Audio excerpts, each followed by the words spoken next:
Hi, my name is Sarah and I work at the Terry Library, and today I'm going to share an early literacy tip with you. So early literacy does not mean teaching little kids to read and write. It's actually all the stuff that we put inside their brain to get them ready and build the foundation for them to be able to learn to read and write when they do so formally later on. We can help young children build this foundation by singing with them, talking with them, playing with them, reading with them, and doing activities that help them get ready to write. And guess what? You're probably doing a lot of this already, so give yourself a pat on the back. Way to go. You can use this information to back up what you already do and help explain why what you do is good for your child. Some of you might learn something new, and it's always handy to learn new tips and tricks to help our children learn. So today I'm going to talk about the early literacy practice of singing. Singing is a really great way to help your child learn to hear the smaller sounds within a word, which is part of the foundation for being able to read and write later on. When we sing, we slow down language, and usually there's a note for every part or syllable of the word, which helps stretch it out for kids to be able to hear those smaller parts of words. Let me give you an example. Let's take a song that you probably know, the Itsy Bitsy Spider.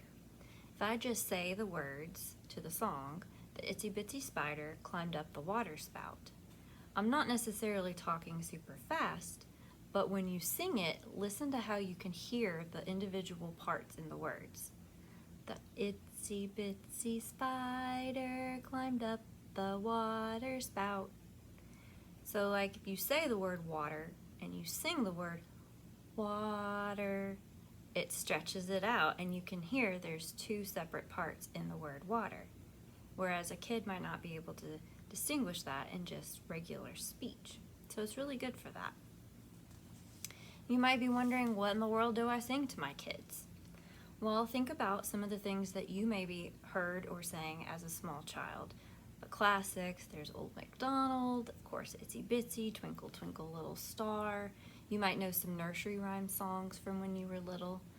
You can also Google a bunch of things. There are so many children's artists out there right now.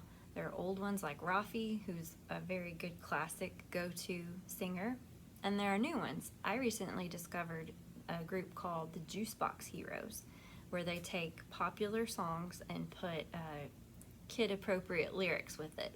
Kind of like Weird Al, but for kids, which I've actually found myself listening to them and jamming along. It was pretty cool. So just find something out there that won't make you pull your hair out if you have to listen to it 10,000 times. You can also make up songs. This might sound a little daunting, but honestly, your kid does not care how you sound, and they really don't care about the tune. You can put words to familiar tunes like Itsy Bitsy Spider. You could sing about maybe what you're doing. So, the toothbrush goes on my teeth, on my teeth, on my teeth. That wasn't the Itsy Bitsy Spider, but it was a familiar tune. You can just hum regular, just random notes. It doesn't matter. It's just the process of slowing down what you're saying for the kid to be able to hear those smaller parts in the words. So it really doesn't matter. You can sing about anything and your kid will really have a good time, and they usually don't judge you. I hope this has been encouraging to you to know that something so simple, and probably something you're already doing anyways, can be so beneficial for your child. So have fun with it and happy singing. See you next time.